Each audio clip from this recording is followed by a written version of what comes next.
Olá, minha saudação a todos em nome de Jesus. O desejo sincero de que o estudo de hoje seja edificante para a nossa vida e também de crescimento espiritual, crescimento de conhecimento bíblico, sobretudo podermos reconhecer a autoridade de Cristo. A lição de hoje, irmãos, está baseada nesta revista, né? É uma literatura da editora cristã evangélica. E como disse, o assunto de hoje é a autoridade de Cristo.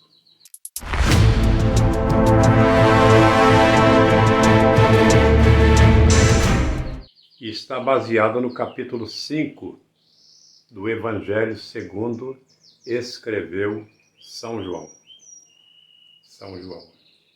E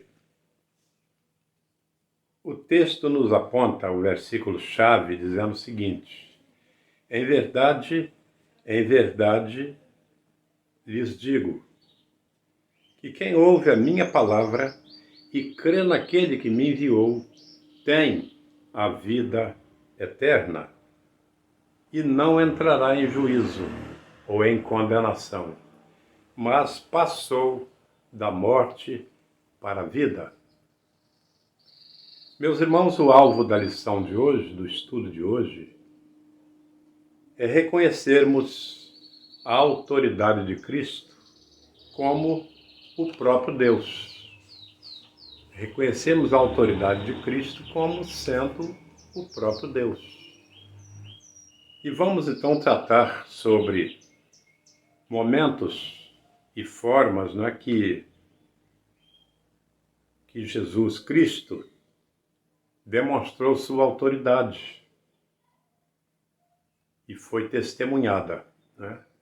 É importante, irmãos, observarmos a maneira como Jesus se apresentou em ambientes específicos e como foi interpretado pelos seus contemporâneos. O capítulo 5, irmãos, do Evangelho de João, né, ele fundamenta os conceitos básicos que devemos aplicar em nossa relação de submissão à autoridade de Jesus.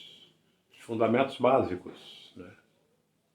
Então o tema ele possibilita que cada um avalie sua relação com a autoridade de Cristo. É interessante este estudo de hoje por isto, não é? Apesar de vivermos num mundo que valoriza o que se pode provar,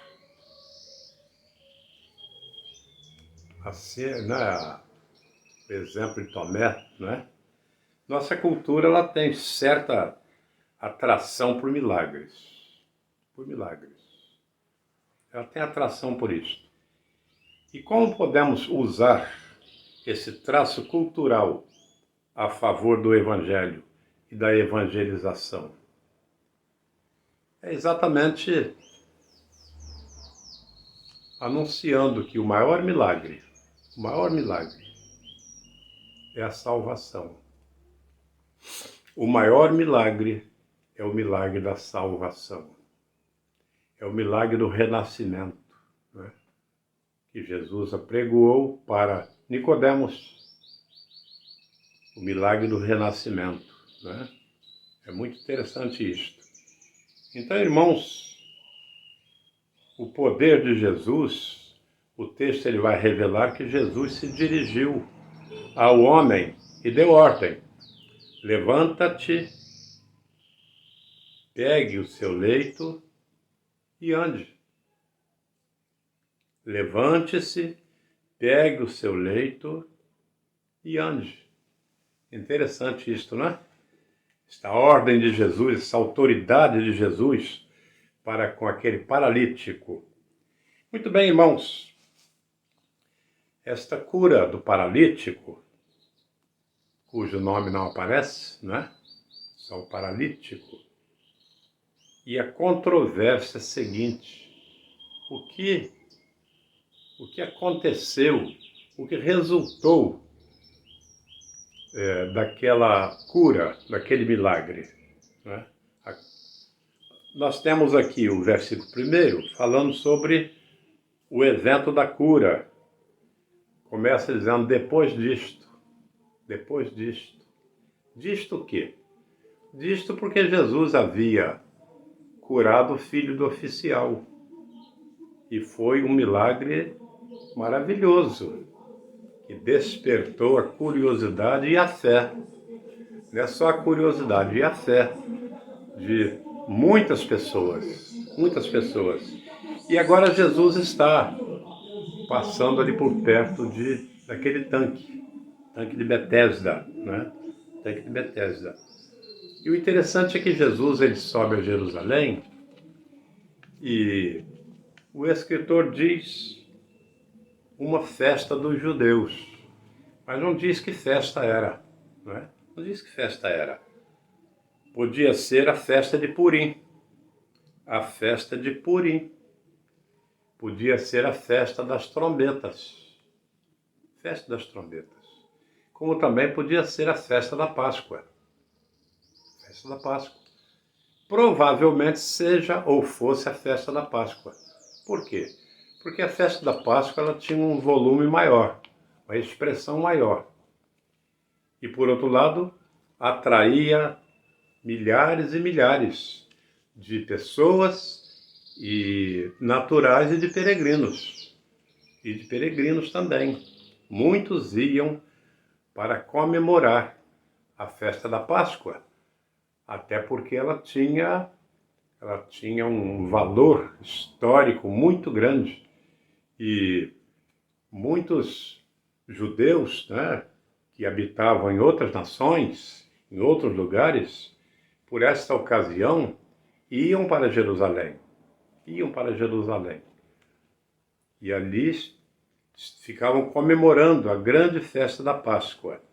Então, meus irmãos, a intenção do evangelista, ela é bem clara.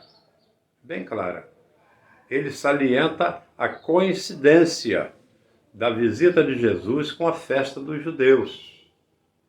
Ele vai salientar isto aí, não é? Quando a cidade estaria cheia de pessoas. E também era sábado. Esse dia que ele efetuou esse milagre, além de ser a festa dos judeus, que havia muita gente, também era um sábado. Se ele realiza essa cura no outro dia, talvez não tivesse alcançado tanta repercussão. Mas foi num sábado, né? Então Jesus dirigiu-se ao tanque junto à porta das ovelhas. E a palavra, irmãos, a palavra porta, a palavra tanque, o tanque se achava em Betesda.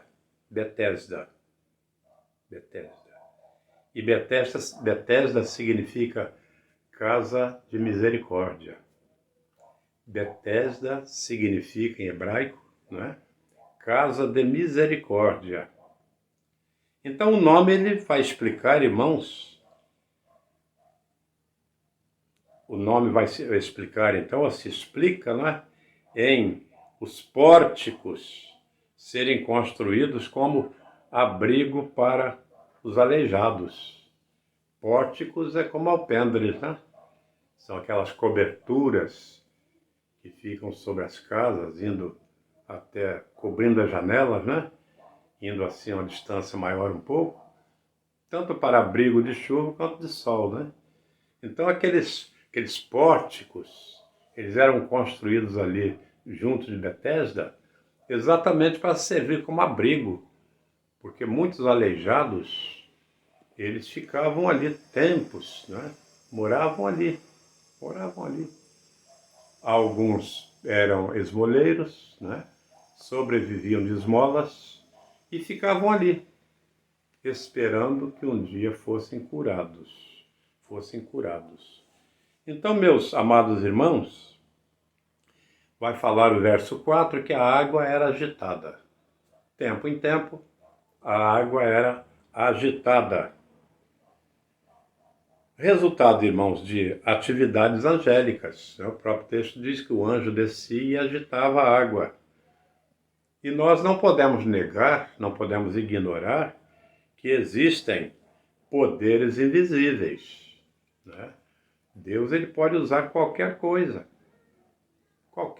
para a realização da sua vontade, realização do seu plano, né? Ele pode usar de qualquer recurso.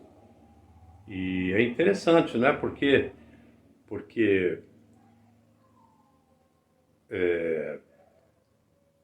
embora, né, fosse inexplicável, como ainda é, aquele agitar das águas por um anjo ainda é inexplicável.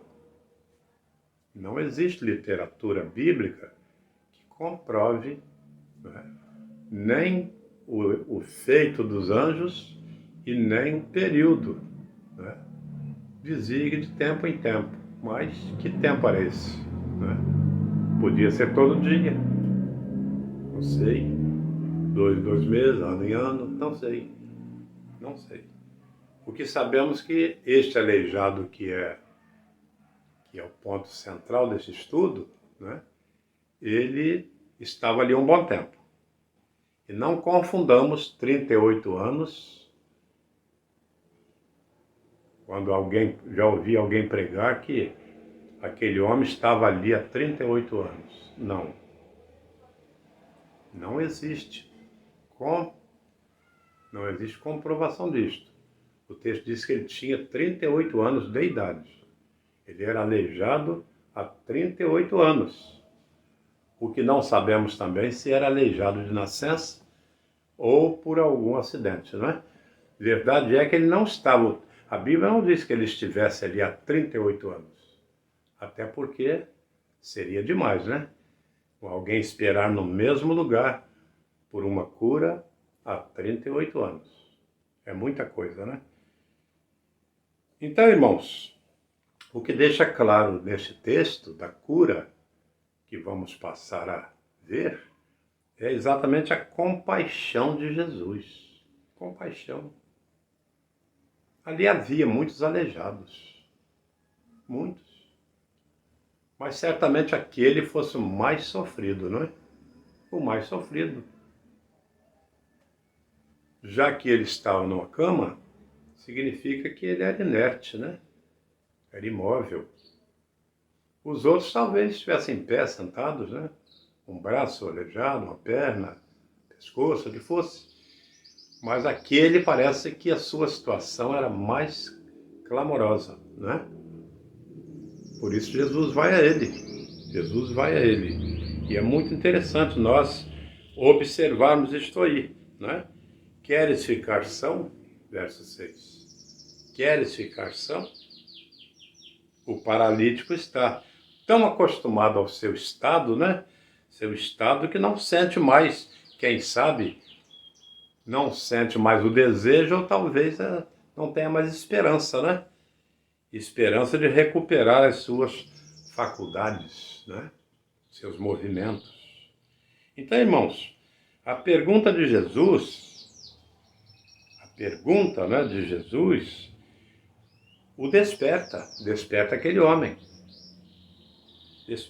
homem, dando-lhe ânimo, dando-lhe expectação.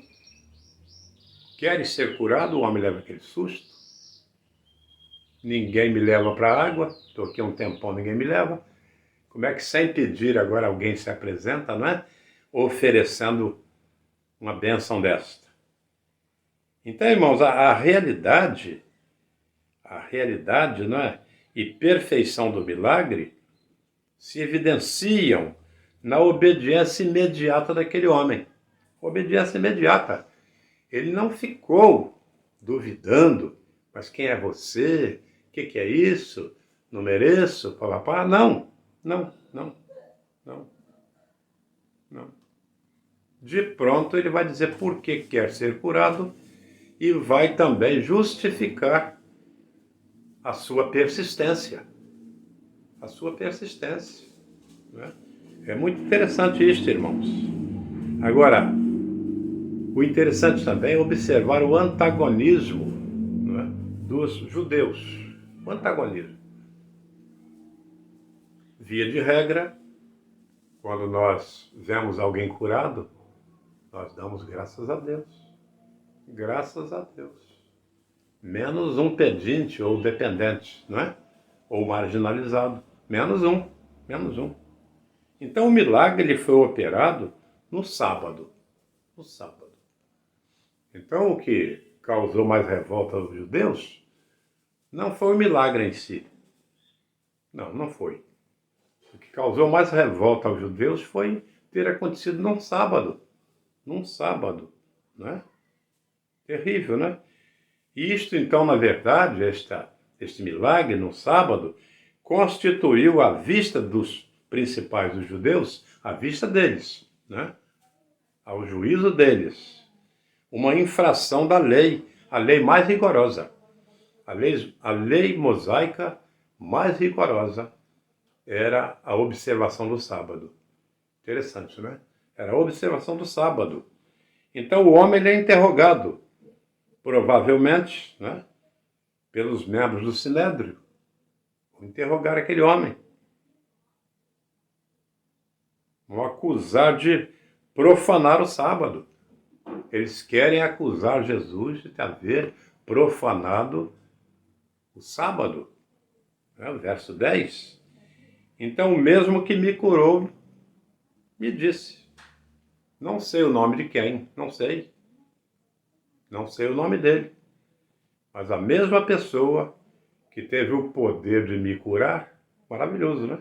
Teve o poder de me curar, também mandou que eu levasse minha cama. Eu só sei que ele tem autoridade dessa. Que além de me curar, mandou levar a cama também. E o maravilhoso neste ponto, irmãos, é que este levar da cama foi um testemunho ocular, né? Digo, um testemunho físico, não é? Testemunhal mesmo, na verdade. Foi algo testemunhal. O homem tão conhecido agora vai levando a sua cama. E interessante, não é? Ele fica sobre a cama um tempão. Agora a cama que vai sobre ele. Ah, meu pai. Algo maravilhoso, né? Então a defesa do homem é muito simples. Muito simples. E muito irrefutável também. Muito irrefutável também. A autoridade daquele que operou o milagre parece-lhe passar ou pesar mais do que a observância meticulosa da lei. Então, a autoridade daquele que me curou, no caso Jesus, é muito mais poderosa, muito mais alta, muito mais significativa do que a própria observância do sábado. Muito interessante isto, né? Muito interessante. Então, irmãos, o aleijado, né? Ele experimentou o poder de Jesus. Experimentou o poder de Jesus. Mas desconheceu o nome. Desconheceu o nome do operador do milagre, né? Desconheceu o nome. Então Jesus ele apressa-se em sair. Jesus foge logo. Ele afasta-se logo dali. Porque a multidão começou a se aglomerar. Começou a se ajuntar. Né? Começou a se ajuntar. Porque queria saber algo inédito. Queria saber daquela ocorrência inédita. Não é? Que é isso? Quem fez isso? Que poder sobrenatural é este? Então, meus amados, tempo depois, o Senhor Jesus vai encontrar o homem restaurado. Vai encontrar o homem restaurado. E é interessante, não é? É interessante, porque Jesus vai salientar para aquele homem, né, para aquele homem, ele vai salientar exatamente a significação moral da cura. A significação moral da cura. Então veja, irmãos, que os milagres de Jesus, eles tinham fins éticos. Éticos. E também nós vamos ver que não apenas éticos, mas eram também fins espirituais. Espirituais. Então veja, um princípio de justiça vai ser implícito no ato da cura. E por esta razão, irmãos, o homem não deve pecar mais. O homem não deve pecar mais. O homem curado segue o seu caminho, né, sua trajetória, e dominado por algum senso de obrigação. Dominado por algum senso de obrigação. Eu não sei quem foi que me curou. Não sei. Também não sei o seu nome. Eu vou fazer o seguinte. Eu vou procurar os sacerdotes. Eu vou ao templo. Porque eu quero narrar esta cura no sentido de agradecimento. Eu quero agradecer ao homem e quero que este fato seja notório. Então é interessante, né? Porque ele vai informar aos judeus quem efetuar o milagre. Vai falar para os judeus. E os judeus passaram a perseguir a Jesus por causa daquilo. Olha só. Em vez de haver ali uma alegria, né? Passou a haver uma perseguição, um ódio, né? Um ódio. Passaram a perseguir Jesus, mas por quê? Porque ele desafiava a lei mosaica. Ele desafiava, desrespeitava, blasfemava da lei, que para os judeus era santa e pura. Porque ele queria fazer os milagres dele no sábado. Escolhe outro dia. Tem que ser no sábado. Ele está nos desafiando. Talvez pensassem os judeus, né? Então, irmãos, esta é a primeira declaração aberta de hostilidade a Jesus. É o primeiro episódio em que os judeus passam a perseguir Jesus. A partir deste episódio, né? Então é interessante nós observarmos isto, né? É muito interessante. Então, meus amados, meus queridos irmãos, nós podemos observar aí, né, que era preciso que houvesse uma testemunha e um testemunho também sobre os feitos de Jesus. Os feitos de Jesus. E a partir dali, quando aquele homem diz que foi salvo, né? Foi salvo, porque ao Jesus dizer, não peques mais, dá a ideia de que aquele homem sofreu uma transformação espiritual, né? Transformação espiritual. E muitas pessoas em nossos dias têm procurado, não é, algum tipo de cura nas mais diversas fontes, né? Vão a gurus, vão a pai de santo, vão a padres, vão a muitos lugares. E o pior, até objetos como amuletos, né? Amuletos procuram também, né? Então essas pessoas não são capazes de enxergar, que o único que tem autoridade e poder sobre o corpo, sobre o espírito, não é? É o Senhor Jesus. E como é que a igreja, como é que você e eu podemos abordar estas pessoas com o Evangelho? O que vamos dizer para elas? Nós precisamos dizer aquilo que Pedro disse em Atos capítulo 5, verso 12. Em nenhum outro há salvação. Em nenhum outro há salvação. Porque debaixo do céu não há em nenhum nome o poder para salvar. Em nenhum nome e em nenhum homem poder para salvar. Só em Cristo há salvação. Precisamos falar isto, né? Precisamos anunciar isto, que Jesus está pronto a curar, mas sobretudo, curar a alma. Curar a alma. Porque o corpo, ele pode ser curado, mas ele vai sofrer deterioração. Mas a alma não. A alma não. Então, amados irmãos, é interessante se observar, no versículo 16 ao 30, quando vai falar sobre a unidade como modelo de autoridade. Unidade como modelo de autoridade. Na ocasião da cura do paralítico, observemos isso. Jesus declarou que o trabalho celestial não podia ser interrompido ou impedido. Não podia. Versículo 17. Então, o resultado da afirmação de Jesus gerou ainda mais reboliço, pois agora queriam matá-lo.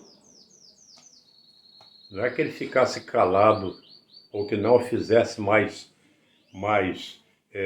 milagres no dia de sábado. Não. Agora queriam calá-lo, caçá-lo, não é? Queriam matá-lo, exterminar aquele que estava trazendo dificuldade para o sacerdócio, né? Dificuldade para a religião, que coisa, né? Então, irmãos, eram dois motivos para a oposição. Primeiro, porque Jesus havia violado o sábado. Esse foi o primeiro motivo para a oposição. Segundo, é que Jesus afirmava ser Deus. Jesus afirmava ser Deus. Então, nesse cenário, né, Jesus vai proclamar um fantástico discurso. Vai falar sobre a sua divindade. Vai falar sobre a sua divindade. Vai falar sobre a sua autoridade. Vai falar sobre a sua unidade, ou unidade, né? Com o Pai. Sua unidade com o Pai. Irmãos, o Senhor Jesus, ele se justifica nos termos de sua relação final com o Pai. Maravilhoso, né? Meu Pai trabalha até agora e eu trabalho também. Meu Pai trabalha até agora e eu trabalho também. Maravilhoso isso, né? Maravilhoso. E eu trabalho também. Ou seja, Deus é incansável no seu trabalho cotidiano e no seu trabalho contínuo também, né? Em favor dos homens. Deus não está trabalhando em favor do universo apenas, não. Ele trabalha em favor do universo, mas para a manutenção do homem. Manutenção do homem. Precioso entendermos isso aí, não é? Ele manda a chuva, o sol, etc, etc, mas para o benefício do homem, não é? Para o sustento do homem. Muito maravilhoso isto, né? Maravilhoso. Então, irmãos, o sábado nunca impediu a obra de Deus.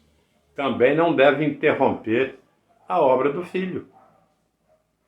Se Deus trabalha todos os dias, o Filho trabalha também. E ele quer deixar claro isso aí, não é? Então o Filho ele vai reivindicar, ele vai reclamar, não é? Sua cooperação com o Pai. E sua obra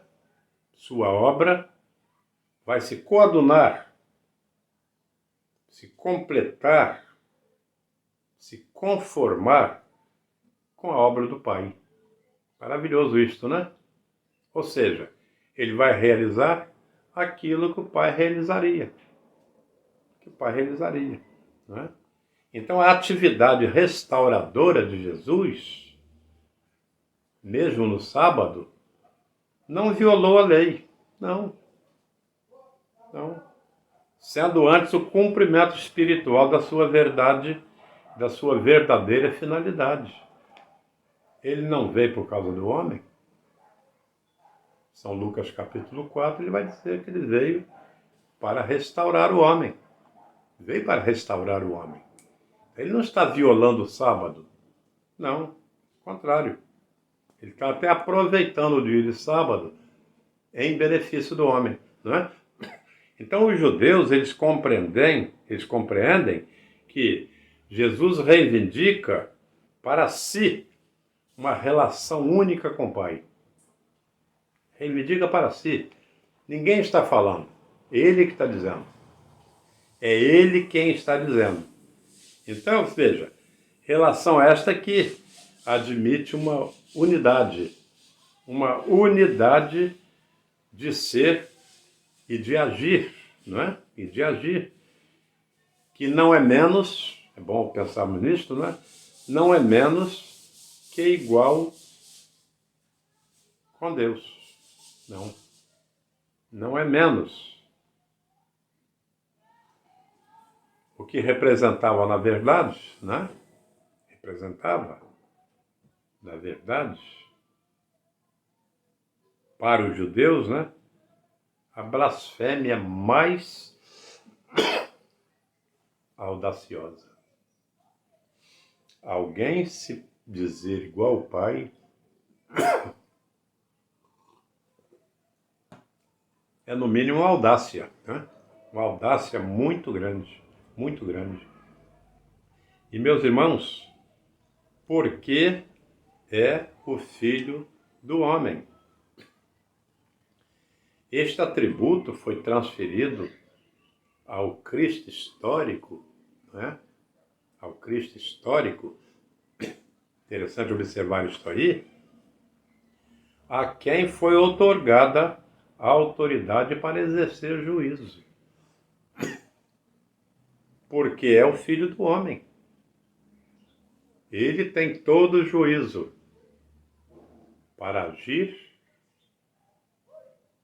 para fazer, para desfazer.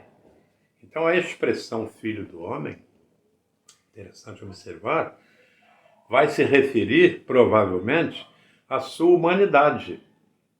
Humanidade. Nós sabemos que Jesus era tanto divino quanto humano. Então, quando ele se refere a Filho do homem, certamente ele está se referindo a ele como humano, né? A ele como humano, enfatizando então a sua encarnação. Enfatizando a sua encarnação. Que, em outras palavras, é o mesmo que os judeus acreditavam. Eles criam que o Messias viria desse jeito. Agora ele veio. E Jesus está reiterando que esta é a sua condição. Filho do homem também. Filho de Deus e filho do homem. Ou seja, divino e humano. Não é? Interessante. Então, irmãos, há uma possível referência, né, messiânica no título. É bom interessar ver isso aí, né? Então o tema ele é desenvolvido nos versos 28 e 29, ele é desenvolvido, interessante isso aí, né? O tema ele é desenvolvido nos versos 28 e 29. Precioso. Vamos ver o que diz, versículos 28 e 29, do capítulo 5. Vamos ver o que nos fala isto aí. 28 e 29. Deixou, pois, a mulher o seu cântaro e foi à cidade. E disse àqueles homens: vinde e vede um homem que me disse tudo quanto tenho feito. Porventura, não é este o Cristo? Porventura, não é este o Cristo? Interessante, não é?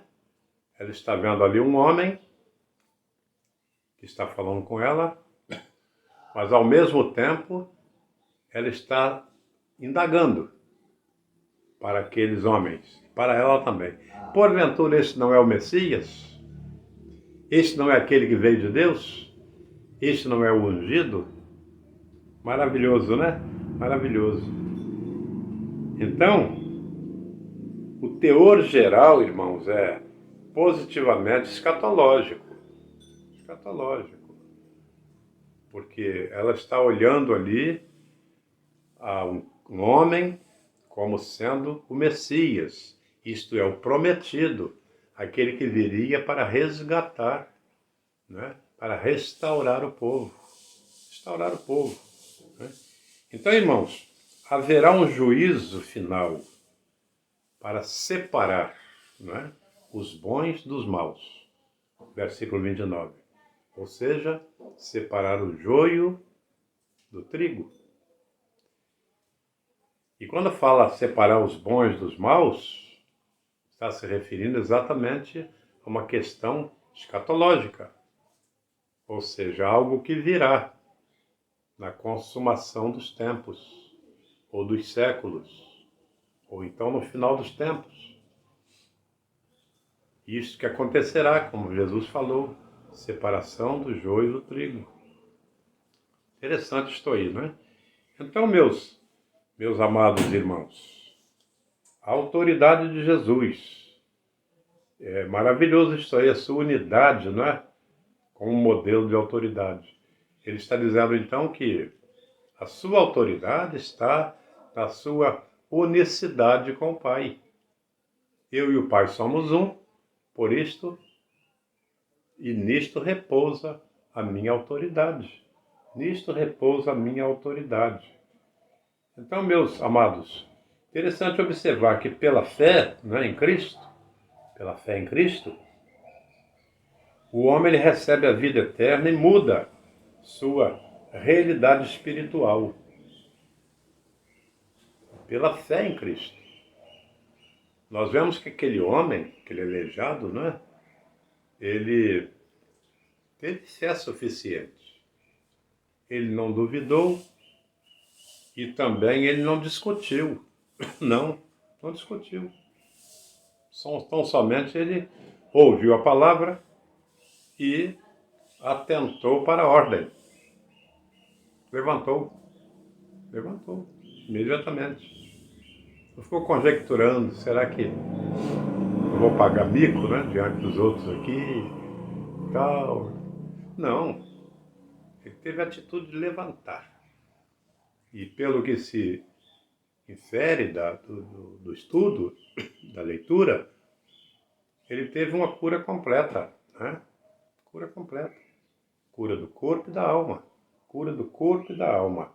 Então, irmãos, Jesus ele faz referência a dois tempos. Dois tempos. Primeiro ele fala da hora que vem. A hora que vem. E fala que a hora já chegou. A hora que vem é a hora do julgamento, né? É a hora escatológica. E já chegou. Ele já está entre nós. E quer dizer para aquele homem que já chegou. E aquele grande sinal, né? Ali não foi apenas um milagre, né?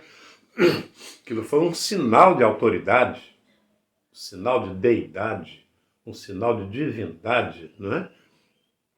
Então é interessante, porque ele quer comprovar com aquilo ali de que a hora já chegou. De fato, já chegou. Ele está no meio do povo. Continua no meio do povo. Está ao alcance de qualquer um. Qualquer um. Aquele que clamar será ouvido. Precioso, né? Então, irmãos, já chegou é uma referência à vida em relação à morte espiritual, né? Vem a hora. É uma referência à ressurreição, né? Vem a hora. Então, em Cristo habita a vida, pois Ele é quem doa a vida. Ele é o doador da vida. Ele é o autor da vida.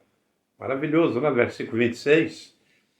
E eis a razão, então, de termos visto temos visto antes, né, de que O julgamento de Cristo é justo. Versículos 27 e 30. O julgamento dele é justo. É muito precioso isso aí, né? O julgamento dele é um julgamento justo. Não é aquele que coloca o criminoso na rua e o inocente na cadeia, não. É justo. Então, amados, testificação da autoridade. Testificação da autoridade. O que testificava, então, da autoridade de Jesus? Quais eram os sinais que testificavam que ele era o Cristo? Quais sinais? Testificar significa dar testemunho, né? Dar testemunho de autenticidade. Autenticidade. Então, nesta sessão, nós podemos aprender sobre a autoridade messiânica ou divina de Jesus, a partir do testemunho dele mesmo. Testemunho dele mesmo. Ora, quem pode dar testemunho do poder de Deus? O homem? Podemos dar, mas ainda que demos, será insuficiente, porque a autoridade dele e o poder dele estão muito acima da nosso pequeno conhecimento a respeito dele, não é? Então o texto vai nos falar, a lição nos fala, que há 4 testemunhas em favor de Cristo. 4 testemunhas.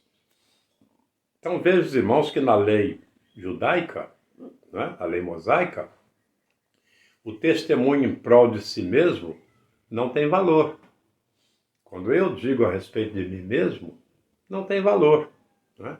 Então, por essa razão, Jesus ele vai se valer de outras 4 testemunhas, ou testemunhos, né, acerca de si mesmo.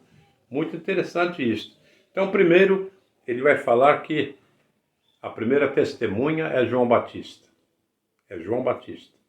Versículo 32 e 35. Em segundo lugar, ele vai falar que são as obras que ele realizava. Davam testemunho. Davam testemunho. Em terceiro lugar, ele vai falar que é Deus o Pai quem testemunhava, né? E em quarto lugar, ele vai falar que as Escrituras testemunhavam acerca dele. Então, irmãos, é maravilhoso porque Jesus declarou o distanciamento espiritual dos religiosos.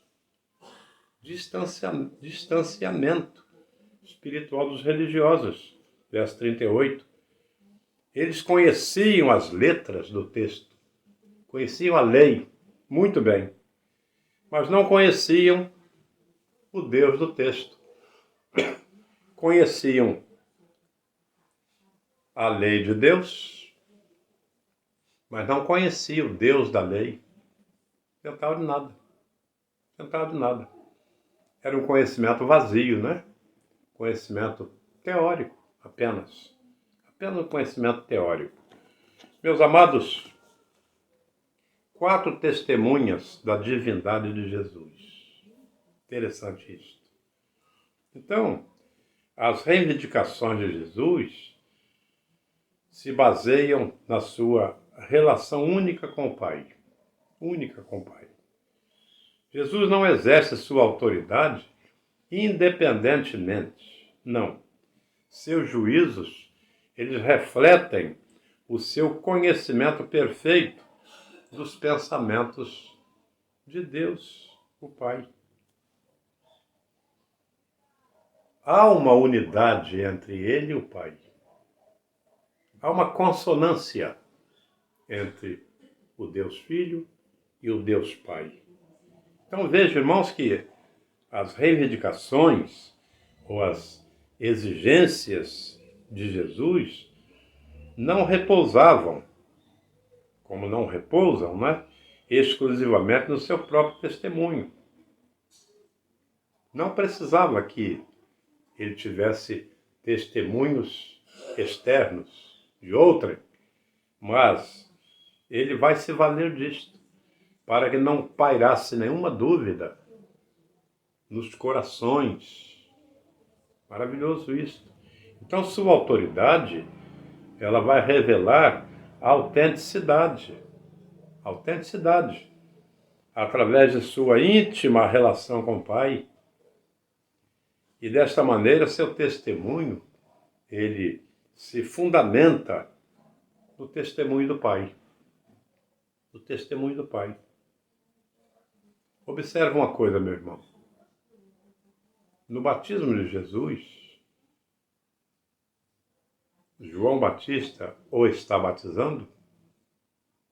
No ato do batismo, você vai ter ali uma trindade, não é? Você tem Jesus, o Filho, que está sendo batizado. Você tem o Espírito Santo, que vem em forma de pomba e paira sobre sua cabeça. E você tem a voz do Pai, ao dizer: este é meu Filho amado, em quem me comprazo. Este é meu Filho amado. Então o verso 32 fala que o outro é o que testemunha ou que testifica a meu respeito. Outro é. E este outro é Deus. Não é? Este outro é Deus. Maravilhoso isso. Então os judeus, irmãos, exigiram evidências externas da sua autoridade. Sua palavra não é o bastante. O que você faz não é o bastante. Nós precisamos de testemunhas, outras testemunhas. Então agora Jesus desce do nível, né, sublime, onde cita autoridades celestiais, para lhes apresentar testemunhos terrestres, né, que talvez possam convencê-los.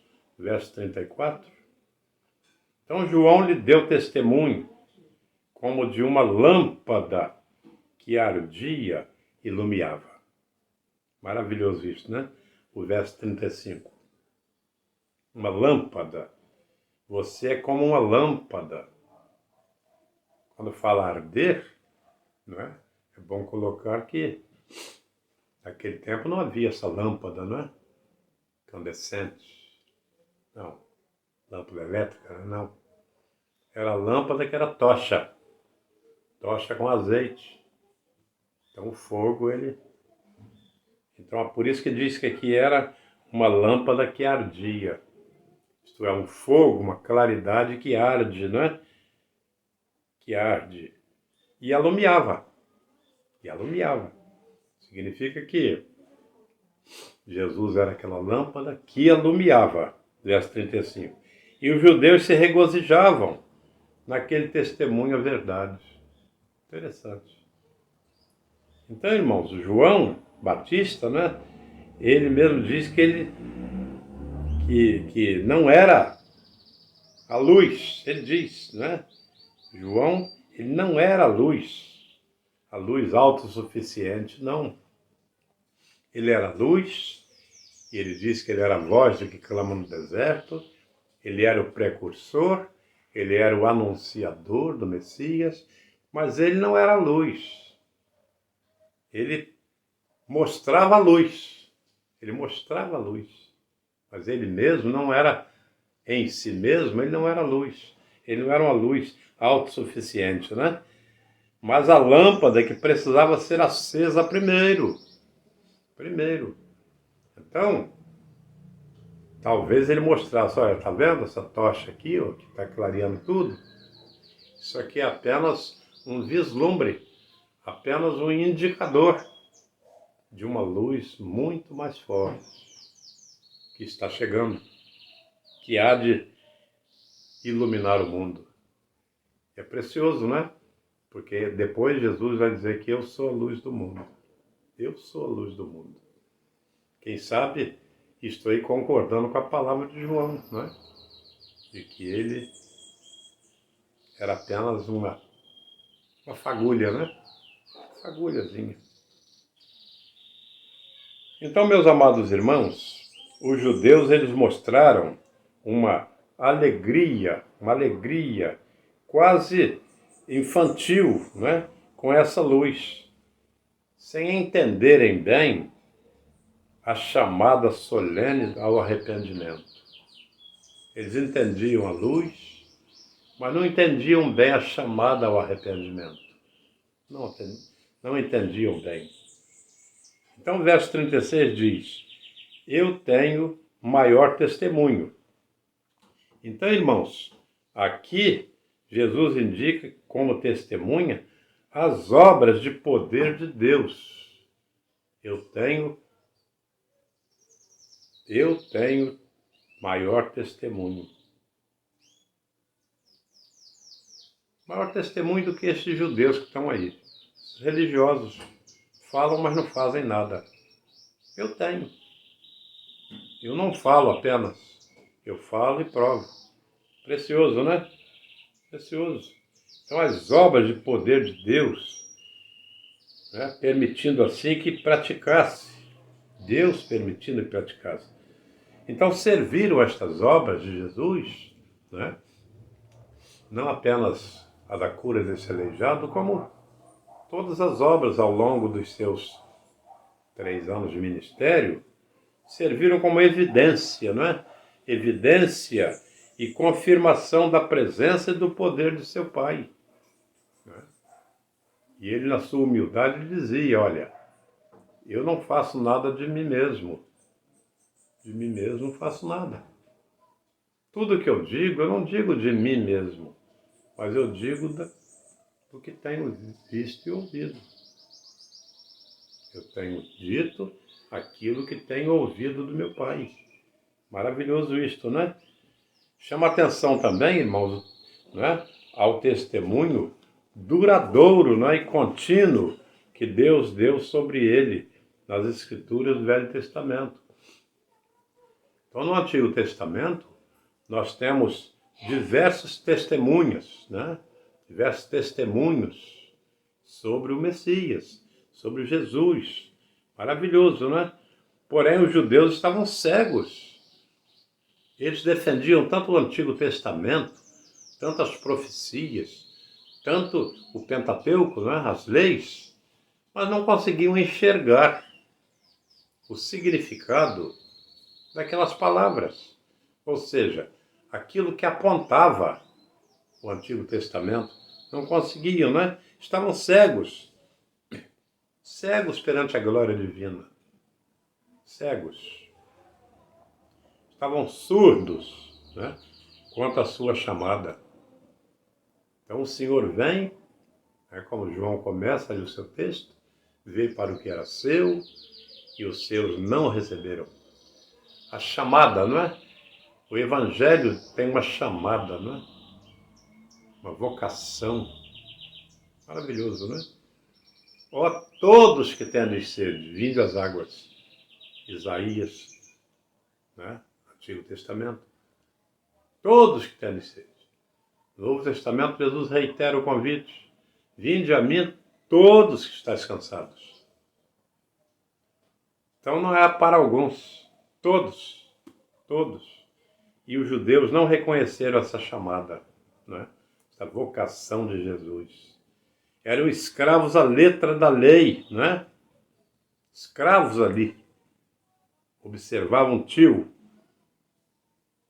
mas não conseguiam observar as profecias messiânicas. Triste isso, não é? Então, irmãos queridos, escravos à letra da lei, mas não podiam aprender, não é?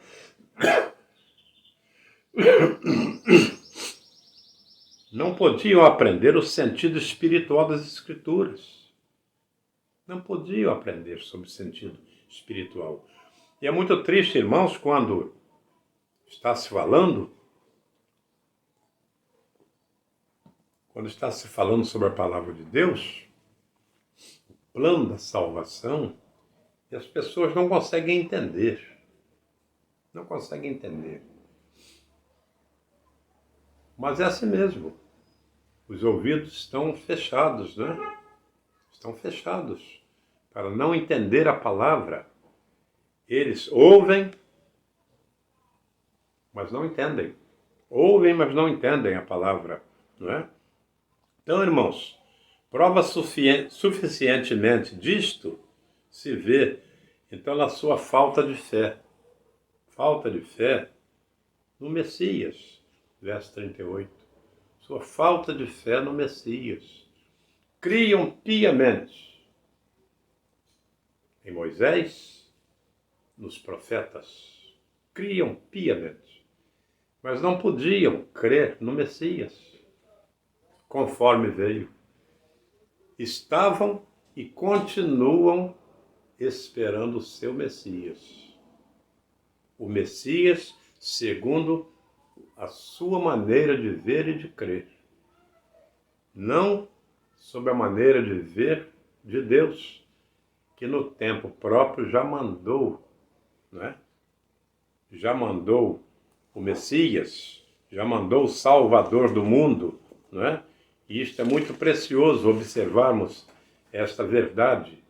Então, meus amados irmãos, examinais as Escrituras, versículo 39. Examinais as Escrituras, que nos diz o verso 39, vamos ver aqui, 5:39, o que nos diz? Examinai as Escrituras, porque vós cuidais ter nelas a vida eterna. E são elas que de mim testificam.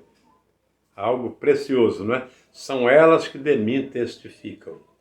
Meus amados irmãos, a testificação, né, da autoridade de Jesus, a testificação é algo muito precioso, não é? A testificação.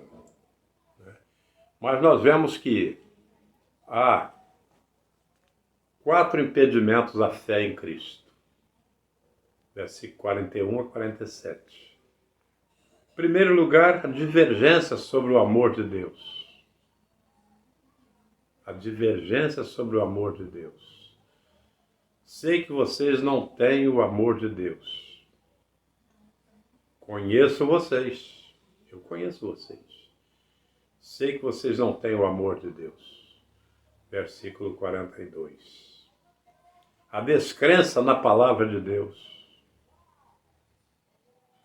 Não crer na palavra de Deus é o mesmo que não crer no Deus da palavra. Não é mesmo?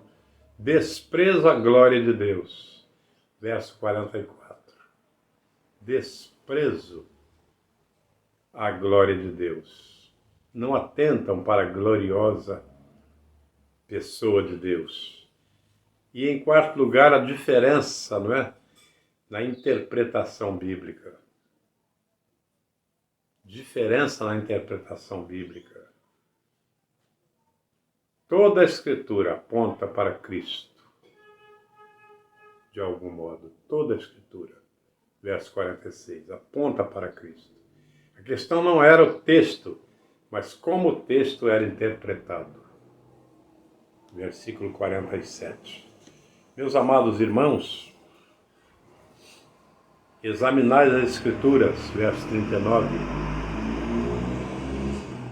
Estudaram as Escrituras, pensando que a obediência mecânica aos preceitos da lei lhes daria o galardão da vida eterna. Apenas estudando a lei. Não estavam errados em estudar as Escrituras, não estavam errados. Na esperança de encontrar a vida eterna, não estavam. Mas sua interpretação é que estava errada. Sua interpretação que estava errada, não é? Sua interpretação estava totalmente errada. Não podiam encontrar o Cristo, que é o centro das Escrituras. Não. O centro das Escrituras é Cristo. É Cristo. No princípio era o verbo estava com Deus, o verbo era Deus. O verbo quer dizer ação, palavra de ação, palavra criativa. e criadora também. Mas eles não olhavam Jesus como Criador. E também não olhavam Ele como Salvador, aquele que viria para redimir o povo. Então, contudo, não quereis vir a mim para terdes vida, reclama ele no verso 40. Não quereis vir a mim. Vocês leem a respeito de mim, creem sobre o Messias, entretanto estou aqui, vocês não querem vir a mim. Vocês não querem me aceitar. Então, irmãos, somente Jesus podia dar-lhes a vida, somente, né? Mas eles o rejeitaram. Eles o rejeitaram. Jesus acusa os judeus de incrédulos. Os acusa de incredulidade. Incredulidade. Recusa a sua acusação de egoísmo. Né? Recusa a sua acusação de egoísmo, aplicando a mesma acusação a eles. A mesma acusação a eles. Acusavam Jesus de egoísta. Egoísta em que sentido?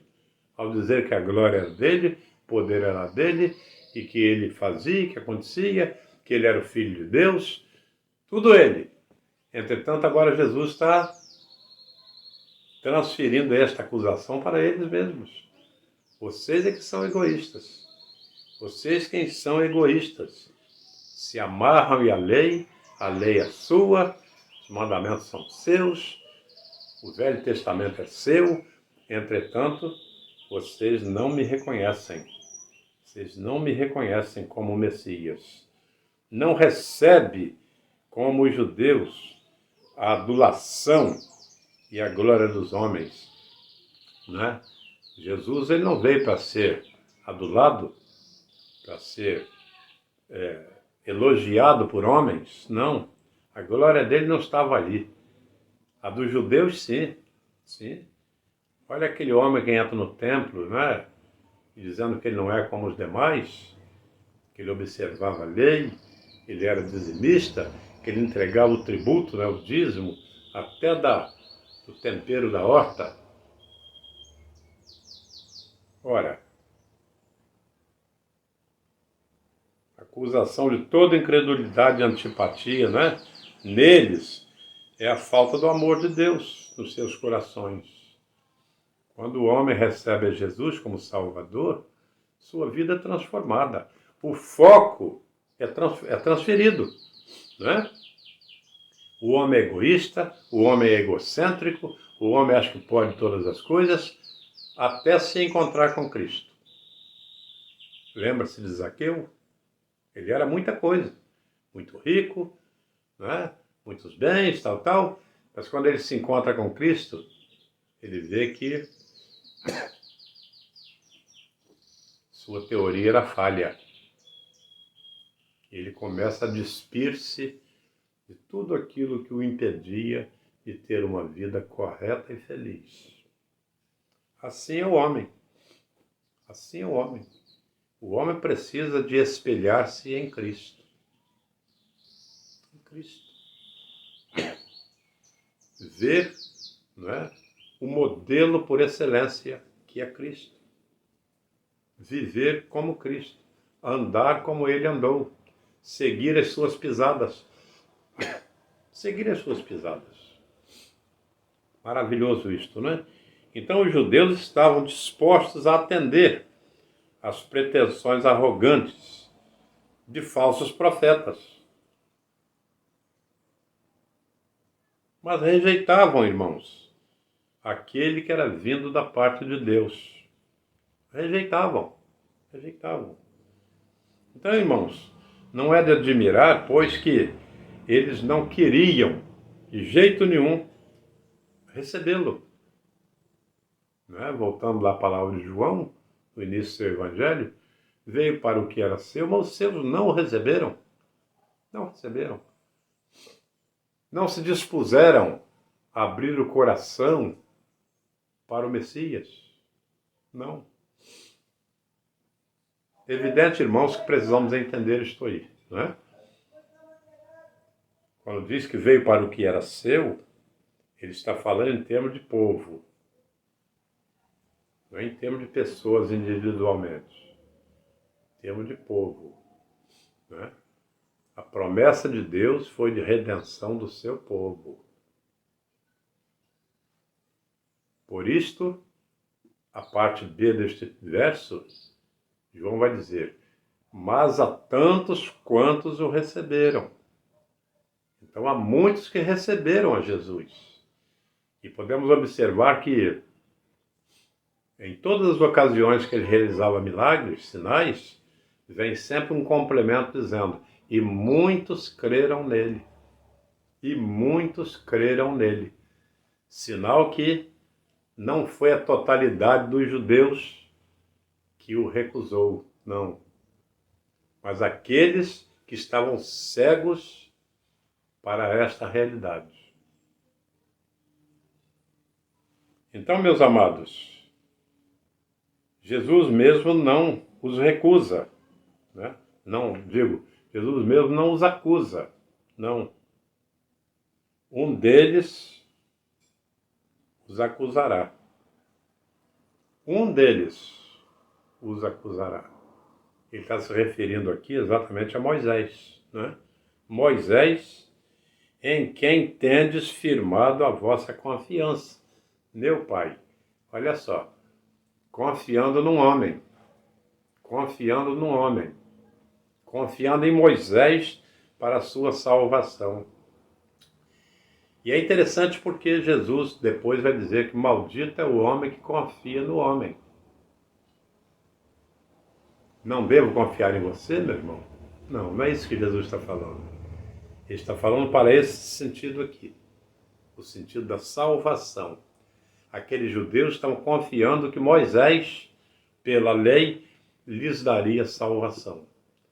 Então Jesus está falando cá, maldito é o homem que confia no homem, para a salvação, né? Para a salvação. Então eles pensavam de Moisés como seu defensor, e mediador, não é? Mas Moisés, irmãos, ele se tornaria seu acusador. Acusador. Em vez de defensor, acusador. Por quê? Porque Moisés mesmo está apontando para Jesus. Moisés mesmo está apontando para o Messias. E se eles fossem tão obedientes assim a Moisés, teriam observado, se certificado que Moisés não estava falando de si, estava falando de um que viria. Ou seja, a lei mosaica, irmãos, ela era apenas a sombra da lei. A lei que viria para estar nos corações. Eram sombras da lei. A lei de Cristo, né?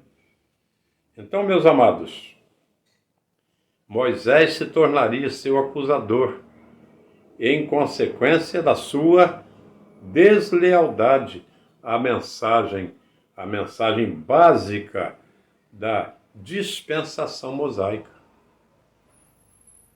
que apontava para Cristo, né?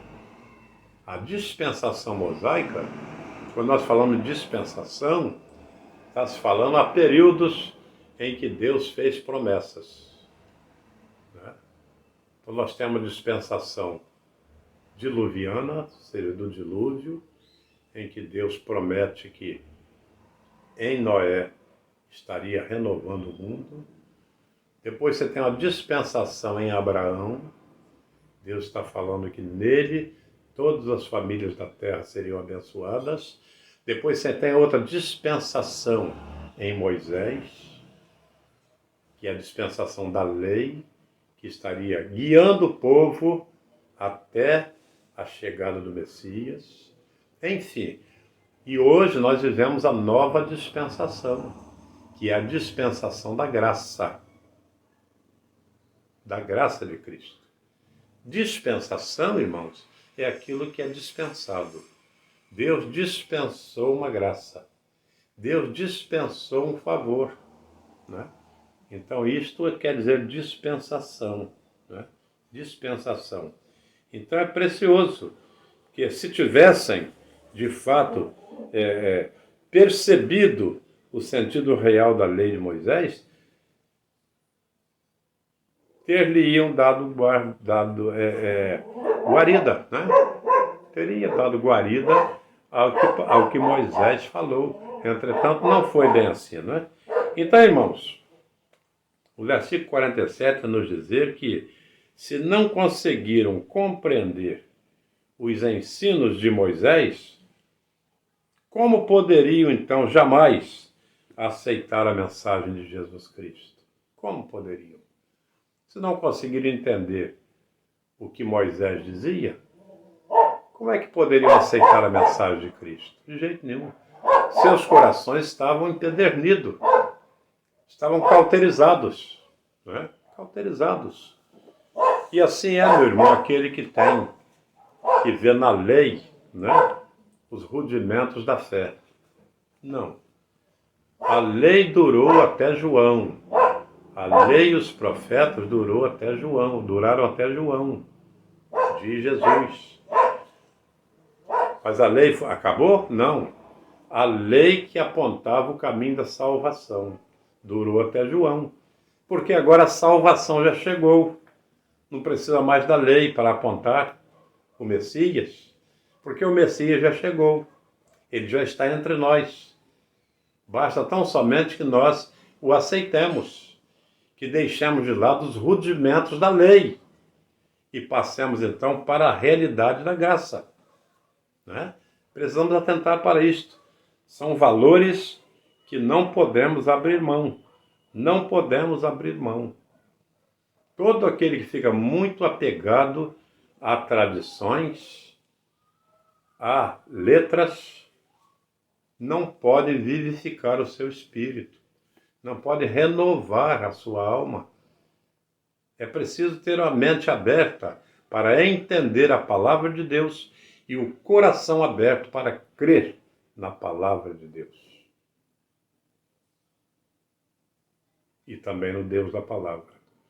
Meus amados, meus queridos irmãos, esta lição, então, ela solidificou ainda mais a fé cristã, na plena autoridade de Jesus Cristo. Então ela veio para reforçar a minha fé neste Cristo maravilhoso. É preciso observar, né? Então, que o modelo da cura do paralítico, né? Aquilo que ali aconteceu, aquela demonstração de poder, sinal, prodígio, poderoso, né? Poderoso, assim como os testemunhos declarados, né? Testemunhos que nós vimos a respeito do Messias, a respeito de Jesus como Filho de Deus, possam servir, né, de diretório, de direcionamento, né? Direcionamento para que cada um de nós, para que você e eu, todos que nos estão ouvindo, né, nos mantenhamos submissos às ordens de Jesus. Às ordens de Jesus. Levanta e anda. Levanta, toma a tua cama. Queres ser curado? O homem não titubeou. Creu naquele, mesmo não conhecendo, mas creu na palavra dele e se levantou. Que nós não cometamos, irmãos, os erros dos religiosos, né? Dos religiosos. Aqueles religiosos do primeiro século, que tinham o seu coração fechado para a palavra de Deus e também para o próprio Senhor Jesus Cristo. Eles não reconheceram a autoridade de Cristo. Que Cristo seja o centro da nossa fé e também o centro da nossa obediência.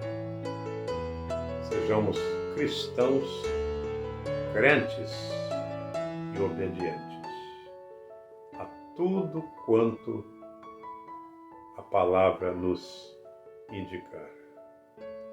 Como diz aquele belo hino, o fiel obedece ao que Cristo mandar. Amém.